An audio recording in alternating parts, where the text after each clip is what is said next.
మీరు ఎప్పుడైనా ఎవరో అపేసాన్ని మరొకరు ఆనందంగా చూశారా?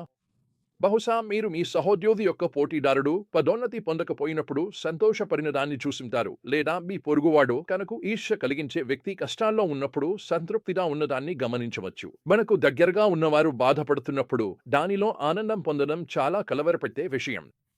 పాత నిబంధనలో అత్యంత చిన్న పుస్తకమైన ఓబద్యా గ్రంథంలో మనం శక్తివంతమైన విషయాన్ని చూస్తాము.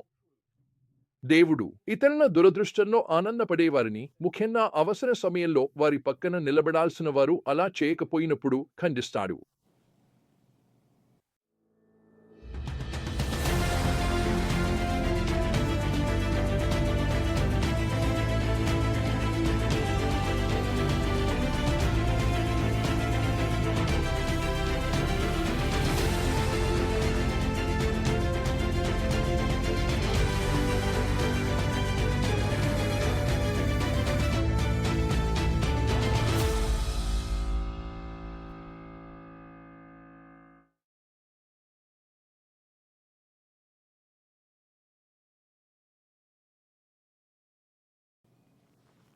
ఓబద్యా దేవుని సందేశాన్ని ఎసావు వంశజులైన ఎదోమీయులపై ప్రకటించారు. ఎసావు యాకోబు జంట సోదరుడు.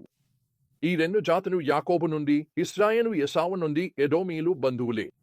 అయితే యెరూషలేము బబులోనుకు పడిపోయినప్పుడు ఎదోమీయులు సహాయం చేయడమే కాకుండా ఇశ్రాయేలు నాశనంలో చురుకుగా పాల్గొని వారి అపేసాన్ని ఆనందంగా జరుపుకున్నారు. దేవుడు ముందుగా ఎదోమీయుల గర్వాన్ని ఉద్దేశించి మాట్లాడతాడు.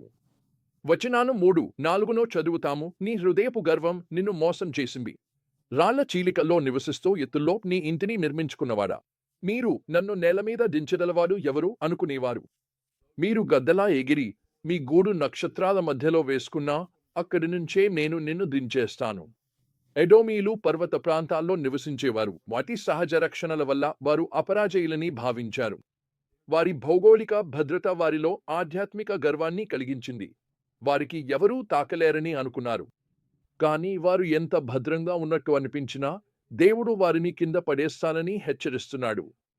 ఎదోమీయులపై ఉన్న నిర్దిష్ట ఆరోపణలు చాలా కలవరపెట్టేవి. 11వ వచనంలో దేవుడు అంటాడు, ఓ నీవు దూరంగా నిలబడ్డా ఆ రోజు అన్యులు అతని సంపదను తీసుకెళ్లినప్పుడు, విదేశీయులు గేట్లలోకి ప్రవేశించి యెరూషలేమును కొరకు చీట్లు వేసినప్పుడు వారిలో ఒకడివి అయ్యావు.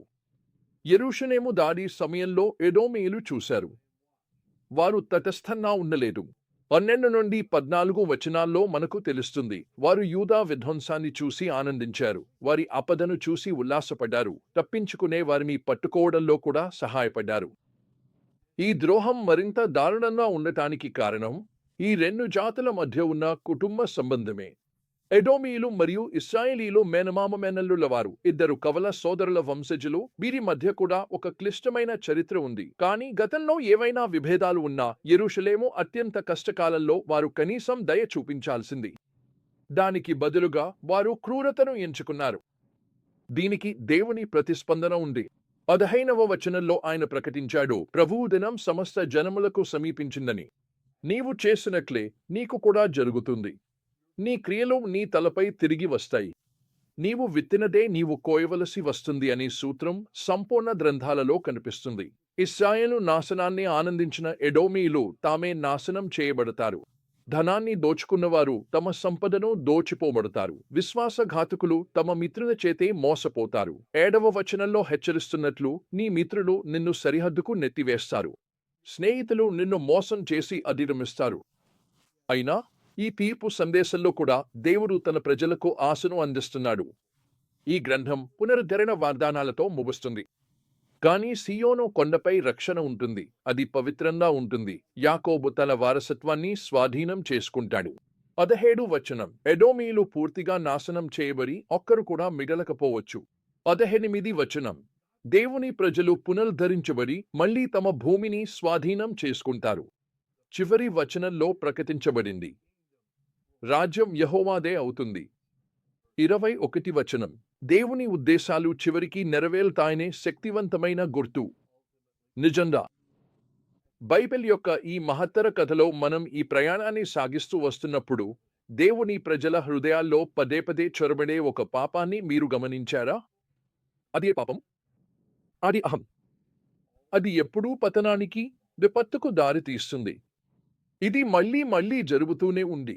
పాత నిబంధన అంతా నాకు నమ్మకం కలిగించింది. మన స్వభావ లక్షణాల సాధనలో మన ప్రాధాన్యత వినయమే కావాలి. మనము పశ్చాత్తాపపడి దేవుని వైపు తిరిగేటప్పుడు ముందుగా అహంకారాన్ని వదిలిపెట్టాలి. ఈ సత్యాలను మనం ఈ రోజుల్లో ఎలా వర్తించుకోవచ్చు?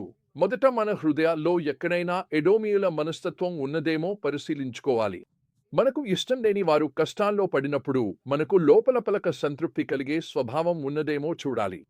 మనకు ఇబ్బంది కలిగించే సహోద్యోగి సమస్యలు ఎదుర్కొంటే లేదా మనకు నష్టం చేసిన వారు కష్టపడితే మనం ఆనందపడతామా?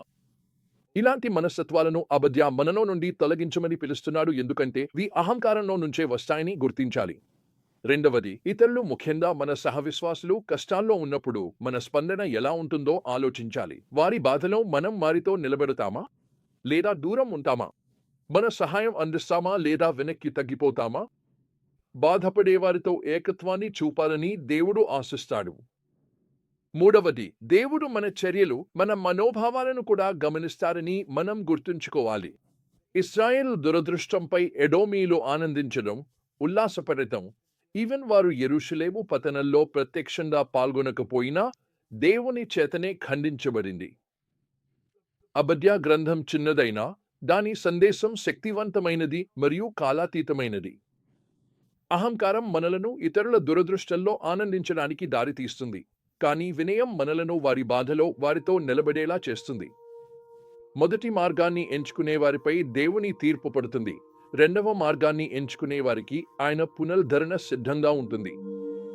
ఇప్పటికీ గోత్ర వివాదాలు, కుటుంబ కలహాలు, కఠినమైన ప్రత్యర్థిత్వాలతో నిండిన ప్రపంచంలో మన శత్రువును పడిపోతే ఆనందించకుండా ఆ చక్రాలను విరమించమని అబద్య మనలను సవాలు చేస్తాడు.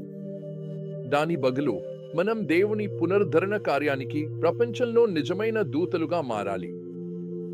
ఎందుకంటే చివరికి రాజ్యం ప్రభువునిదే అవుతుంది.